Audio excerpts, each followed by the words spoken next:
Keep up with DX Central. Follow us on Twitter at DX Central.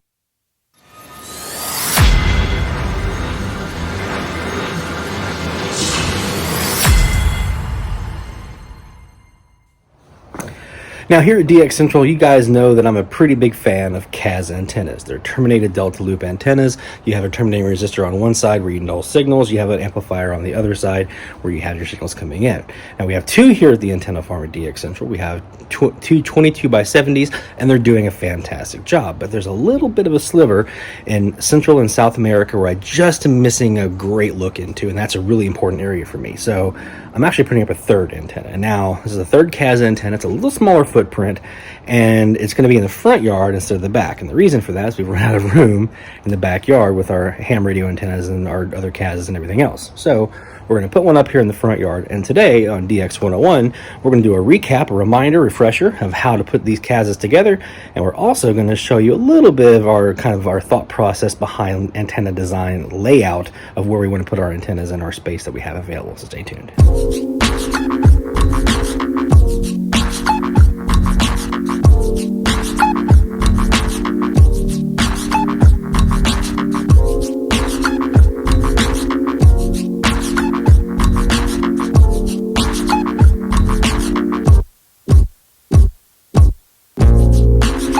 So we are here in the front yard, and we're doing a little bit of recon on where we want to put our antennas. Now, there's a couple things that you have to keep in mind when you're deciding where you're going to lay out antennas, especially any that are going to be vertical up off the ground that may fall. And one of the most important things you have to worry about are power lines. So if I can get them here in the shot, you see some power lines here behind me. You see them kind of right in here in the shot. Those are very important things that I need to make sure that I'm accommodating and taking into account as we're designing our antenna layout here. So what I've got is I've got a little bit of a space. What I want to do is get something in the 330 north, 150 south degree area on this antenna, so I can get into Central and South America, but also give me still some of that northwest component to get into Canada and so forth. So what I'm doing is I've walked out in the yard, and for my design here, where I want to lay this out, I've looked at my trees. Where are my trees? I see I have a tree back over here. I've got a tree here. I've got a big tree here, and so forth. So these trees are important because I can use those as supports to help support my antenna without having to use some of my own supports that I have in my stockpile. The main one I want to look at here is the center vertical support, where I'm going to put my fiberglass pole, because I want to have a way to kind of stabilize that pole so it doesn't fall over into things. So I have a tree here kind of in the middle of my projected path that I want to lay out. I found this nice 330, 150 degree area here. This is the 150. Looking ahead of me, backside of the camera here is my 330. And this will get me that look into Central and South America that I want. Now, how long of an antenna I'm going to do is predicated on a couple of things. One, what do I have for my vertical support? Well, I have my 16-foot fiberglass pole. I can use that. I had an extra one laying around. The next thing is how long. That's predicated by a couple things. In this case, I could stretch from one end over here next to the corner of my house all the way to this tree back here. The challenge I would have then is I need something to stabilize my vertical middle support to keep it from going down like that. You can kind of see probably in the background here, it's kind of a windy day, so we've got some wind blowing. I don't want this thing falling over. So I want to use this tree that I have in my front yard as a middle support. I'm going to bungee cord the pole to the tree. That'll provide that support for the middle, and then I can kind of go from there. So since that needs to be in the middle of the antenna, that kind of shortens my antenna a little bit from what I was going to previously do, which was about a 16 by 62 or so, 63 footer. This tree right here that I'm going to use as my middle support is going to actually cause this to go down to about a 51, 52 foot long by 16 foot high. So not bad, actually. I've had a 12 by 48 that worked great. So this is a little bit bigger than the 12 by 48 that I had that worked great in this almost exact same direction. So we're going to stretch out our base wire first, get that going, and then we're going to work on our next sky wire after that.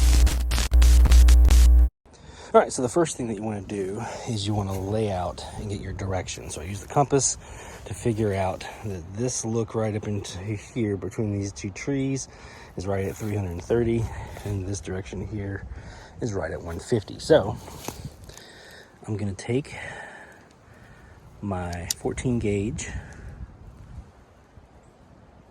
stranded copper wire. See the orange here? I'm just gonna pull some here. I'm gonna leave enough to kind of make a little end here for my stuff. I kind of want to make sure that it comes up to the next height up here on my fence post, my electric fence post. But I'm gonna use these clips on the sides to kind of hold it while I stretch it out. So we're gonna go ahead and stretch it out now. So here now on the other side, I've actually notched up one here to the third on this, just because when I pull it taut here with the little tent stake here, I want this to be able to be evenly off the ground all the way back, and right now it's not. So we're going to raise it on the other side as well here, but you see we've got it stretched out. Here's my wire. I'm just kind of following along here with my finger, right along here. And then you see it can be here, so let's go ahead and notch this up to the third one as well. Just remember, when you do this, you are also, that's gonna be laying on there, isn't it? I gotta figure out how I'm gonna be able to pull that up. I'll use a tent stake or something to tension these up with, but when you notch these up, you're taking away vertical height for your middle support. So, all right, so speaking of, we're gonna go ahead and get that cut. I got my vertical support right here, my 16-foot fiberglass pole. We're gonna get that wire ready to go for that, and then we go from there.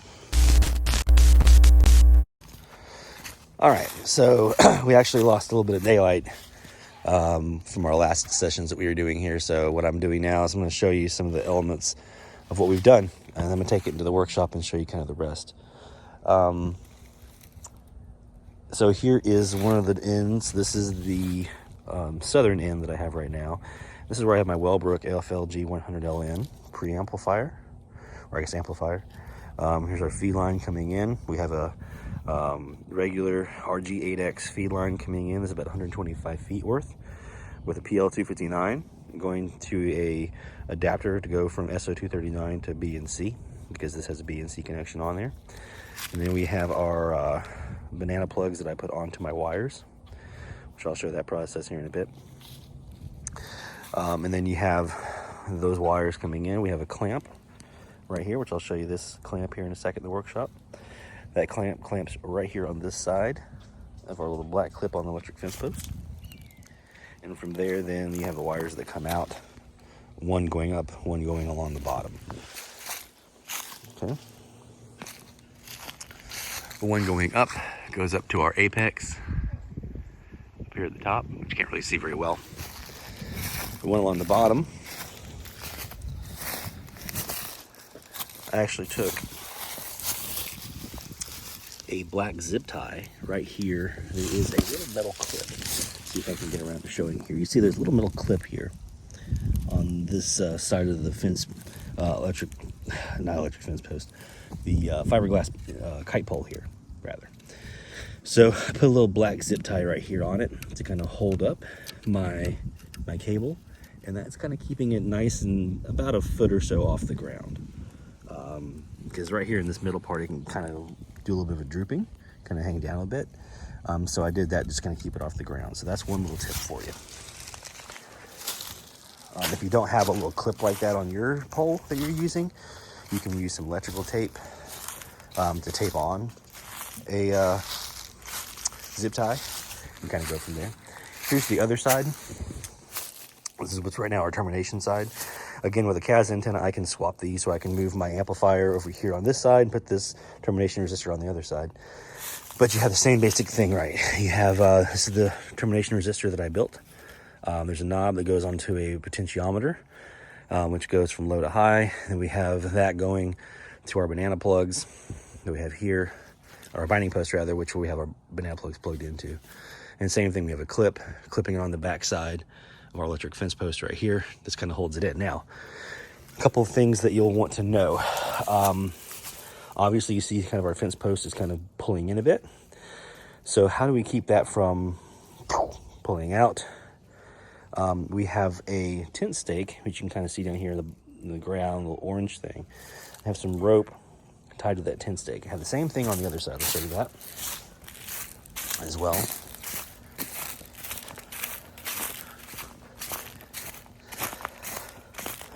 My rule of thumb I usually do on these is one side should be very, very taut. I kind of pull it back until it's nice and taut. And then the other side, I kind of just secure it. You'll see I have my rope tied up here. And this rope comes all the way down to my tent stake down here at the bottom. And that's kind of my guy that I'm using for this, okay? So things I'm going to show you now, because I won't be able to show you in the workshop because I don't have an extra fence post ready. Okay, on these fence posts, you have two sides. You have one which is a clip right here, and one which is kind of a holder over here on this side. When I first started working with these, I was using this side over here, and I'd put my clamp right here, and I would try to clamp it. Now, the only issue with that I ran into is I was constantly fighting a battle of these trying to slip out of tension. They would fall out of tension. I have to be pulling them back all the time. It's very difficult to do when you have two of them and you're trying to clamp them onto here and screw in your screws and hold tension and everything else. What I found was this side over here, if you go down on this little clamp right here, down towards the bottom, it'll actually hold this wire for you. It will be an extra set of hands holding this wire nice and taut. So you kind of get it to tension is where you want it to be. And the clamp will kind of hold that in place. This little black clamp will. And then I just come in here with this guy. I unscrew my screws. I put them on and get it all the way up.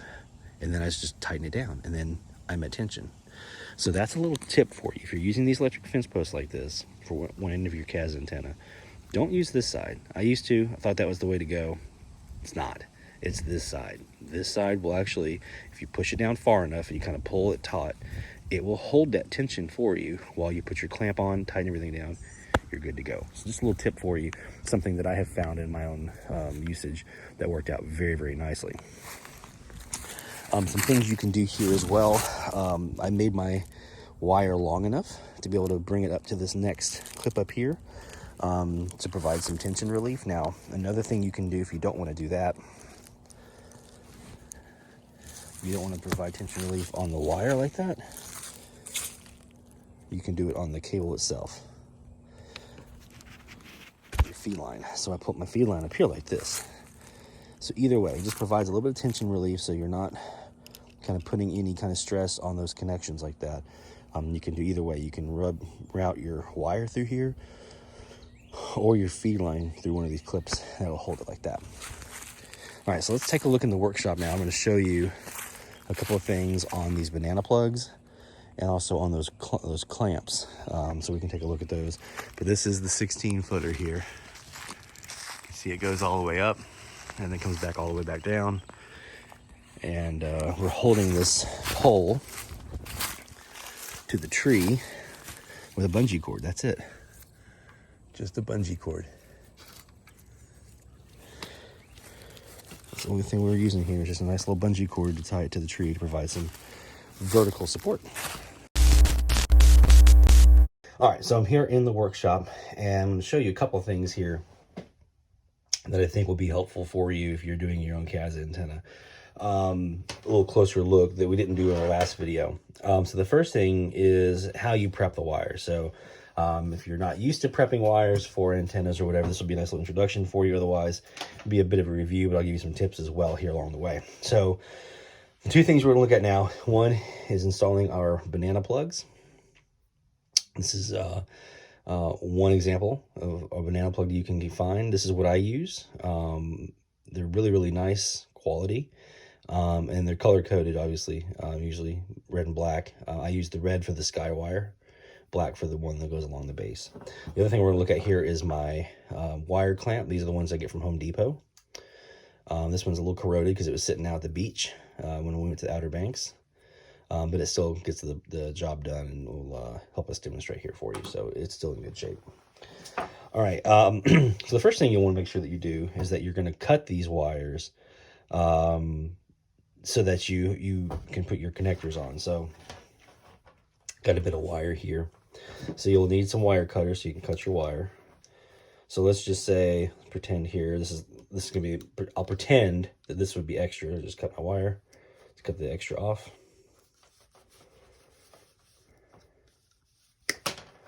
And there we go. All right.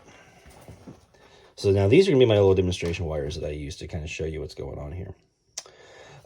So let's just say that we're sitting in, we have our wires kind of running through our fence post. Let's just pretend that this one on top here is the sky wire, this one here is the base wire. All right, so let's just pretend that these on this direction over here go on to the rest of our antenna. And so I've got everything tensioned up. I've got my black clip kind of right here holding, that we showed you a few minutes ago. We got our black clip holding the wire right here. So everything's nice and tensioned. We have this little bit of extra going off here. This is where our connections will be, where our banana plugs that will plug into our binding posts. But basically right around here is where I want to put my clamp. So what you have to make sure that you do is I just take a little Phillips head screwdriver here. I loosen up my screws until it's nice and kind of loose like that. And then you're going to basically, on the bottom wire, and then on the top wire, kind of put it in the little grooves that you see right here. You see the grooves? So I'll have one going to my bottom wire, one going to my top. Kind of like so. Again, this part right here is going to be where the clip is on that electric fence post. So then I'm just going to tighten. And you want to get it nice and super, super, super tight. You want to make sure your wire is actually in the hole. There we go. So you're going to really clamp down on these. I haven't had a situation yet where I've done it too much. I haven't had a situation where I didn't do it enough. So I'm just going to tighten it like this. And then I'll come back and I'll give it one good until I really can't get it to torque anymore. And there. That is super, super tight. Those cables, those wires, will not come out. That won't slide or anything else. So that's good and tight. So that's going to be, this would be right here where the clip is. Your wires for your antenna keep on going in this direction. This is going to be your wire that's going towards your connections we'll put on in a second, which will then go to your binding posts. Okay, so that's kind of what we're working with here. So how you put this on this side. You can use one wire as an example. You get a wire stripper, whichever wire stripper you prefer to use. You strip off, doesn't have to be a ton, just a little bit here. And just give it a quick twist.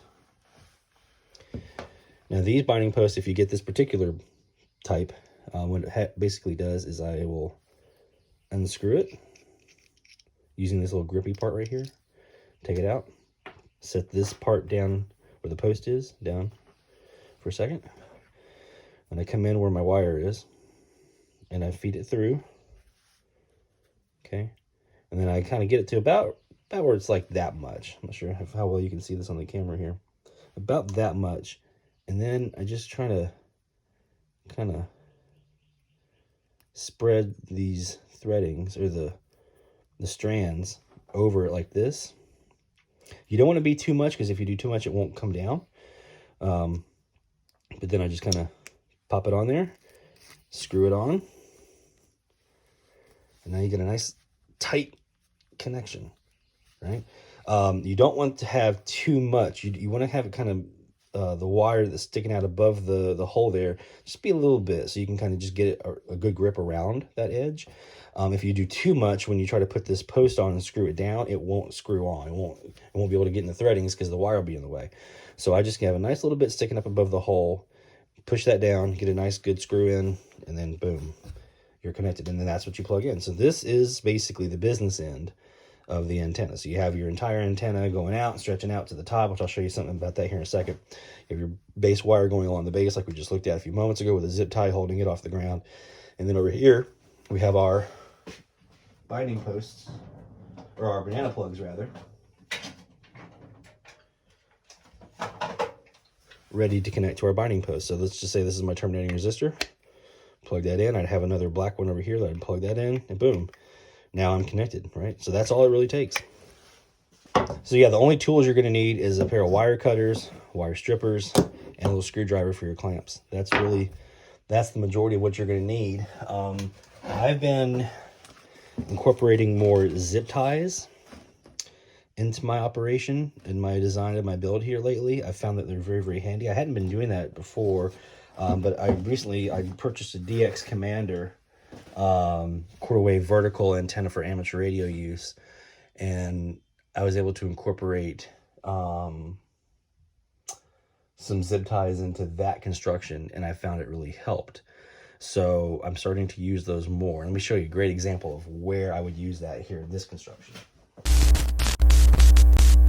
So we already talked a bit about here. This is my fiberglass pole. I have an extra one here, telescopic fiberglass pole. So we already talked about on a lot of these, there'll be a little clip down here towards the bottom. That's one of the reasons why these are nice to use. I mean, they're very well built.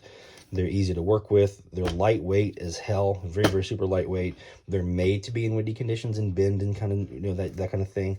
But then you have some of these little perks like this little guy right here. So I just put a zip tie through here, tighten it down, and then I have something to kind of route my wire through to keep it off off the ground. And then on this end, this is the top end. You're going to see here on this upper end, okay, you're going to see when you pull out this telescopic sections here, you're going to see a nice little eyelet here at the top. What I have found, I used to just run my wire straight through the eyelet, but I found that it would kind of kink up in here a bit, and that would cause more bending, and it wouldn't get a nice good, it wouldn't allow the pole to really be the center of the antenna. So I've found is if I put a zip tie through here and kind of tighten that down, right? I'm not going to do it all the way. Well, yeah, maybe I will. Okay, just a little bit there. You don't have to be super, super tight and small. Just a little bit. And then I run my wire through this instead. I forget who it was that I saw on social media was using this kind of method. Another DXer kind of said they were doing this, and I was like, that's a really good idea. So yeah, that's what I usually use, something along those lines, just to give the wire something to run through. And now this will reduce some of the tension that's on this section a bit, because it's not putting all of it on the actual eyelet itself. It's kind of more off to the side a bit. But it allows that wire to pass through a little more easily. And you're not going to have any of the kinking and things like that happen as much as you do through the eyelet itself. Just a little tip there. A little piece of zip tie here at the top. And then even when I collapse this down, once I cut off my extra here, and I probably got one that's a little bit too big here, but it'll work. Cut off my extra. That pokes down quite nicely. And then I can still put my top on like so. And then another zip tie down here at this bottom piece down here. Again, it comes this way. Like, this is how it came from the factory, with this little tape right here and this clip. And so that, with a zip tie going through there, is about a foot off the ground or so to keep it off the ground. It's perfect. It's exactly what you need. So I'll put a link in where I got these poles from Kitty Hawk, the company I used to get these kite poles. They work fantastic for any kind of vertical support you need for like a wire antenna, like a KAZ or a flag or whatever. I highly recommend these poles. This is the 16-foot version. They come in 10-foot sections. They come like in a 19-footer, I think, or 18-footer. And then the big 22-footer, which is what I use on my 22x70 KAZes. So, so those are just a couple tips that I think will be helpful for you in constructing your own KAZ antennas. All right, so let's talk a bit about the layout and how we decide where we're going to put our antennas and why we want to put them in a certain way. So again, for me, my goal was to put up an antenna that got me around 330 degrees north, but more importantly, right around 150 degrees south. That was super important. The 150 degrees south was the whole reason for this antenna. So what I need to do then is I need to take a look around in my space I have available and see, okay, what structures do I have that I can use in my design to make it easier for myself? I have a tree here, I have a tree here, I have a tree here. There's a telephone electric pole over there, tree, and then I have this tree right here in the middle.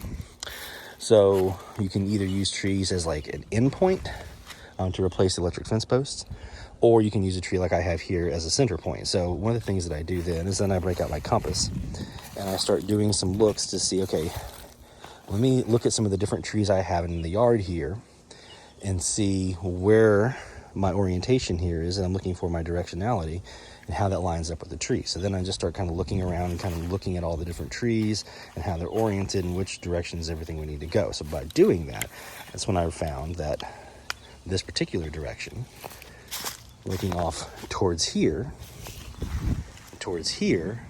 was exactly 330, 150. So my initial plan then was like, okay, well, I can just run from this tree. I can use my electric fence post still, but I can run from this tree and put a bungee cord around to secure that electric fence post, and then I can run down here right through there.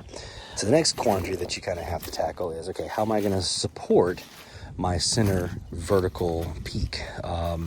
In this case is my 16-foot fiberglass pole. How am I going to support that?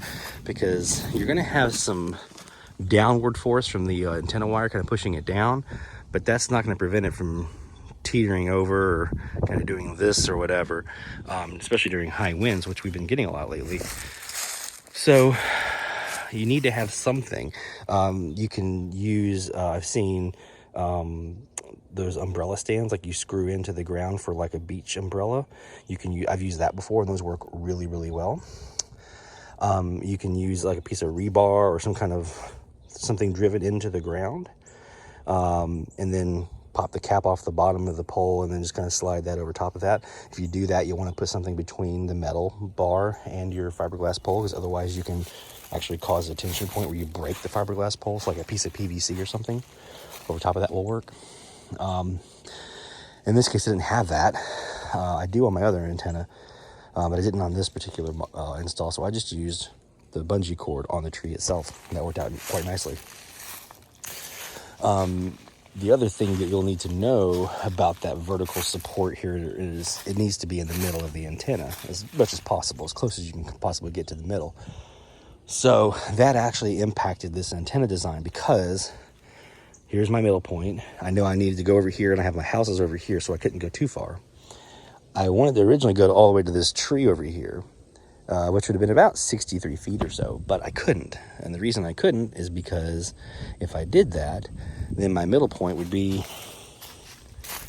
about here or so, and I couldn't use the tree over here as my middle point support anymore. And now I'm stuck again where I have nothing to support the middle pole. So I need to keep this tree right here as my middle point. So then if I do that, then I just basically measure, okay, if this is my middle point, let me go from my end over here. I know I need to go and use from this side. This is my middle point. What's my distance from that point over here to here, which was around 27.5 feet. Okay. Excuse me. So 27.5 is what I ended up using, excuse me, to get to about 55 feet. Now, I ended up having to make some adjustments, and it came closer to 53 feet, but this is exactly how this design layout that I had to do impacted my design of the antenna itself. So because I knew this middle tree support here was the only thing I could use, and I knew my end over here, my limitation over here, I can go as far as I could over here, measure from there to here. This is the middle point, so then that means I know how far I can go out over here until I've kind of passed the dimension of what this would be for the middle. So that's where we're able to settle on eventually here, 53 feet on this end here with my fiberglass or my electric fence post. So that's how we designed this particular antenna, with the length. We knew the height was going to be 16 feet, but we knew the length was going to be variable based off of what can I do for a center point, where would that be, and how would that work. All right, so hopefully this information has been helpful for you in showing you that KAZ antennas and antennas kind of like that are really not that difficult to put up. In fact, the most complex part about the whole thing is going to be your amplifier on one side, which either is a Wellbrook or some kind of clone of that, or if you're winding your own transformer for the feed line on that side, your 16-to-1 transformer. That's going to be the most complex part. And then the other one is going to be this, your termination resistor on the other side for your null. I've already shown a video on how to do that. I'm probably going to do another visitation of that though, because I've had some additional questions and some things that people wanted to see. So, and I've picked up some tips and tricks since our last video. So I'll probably do one more of these here soon and kind of follow up to the termination resistor and how to put one of these together. But this and your amplifier that you either make yourself or buy are the most complex. And then after that, it's just putting up wire into the air, and that's really not that difficult. So hopefully this video and our other video have kind of shown you that. As always, if this information has been helpful for you, don't forget to give us a like on the video and a comment as well, letting us know what you thought. If you have any questions, you can also ask them there. Don't forget to subscribe as well and hit the bell icon so you can be notified when new videos are available. From all of us here at DX Central, thank you so much for watching. We really appreciate it. 73, best of DX. Now let's go back and hit the bands.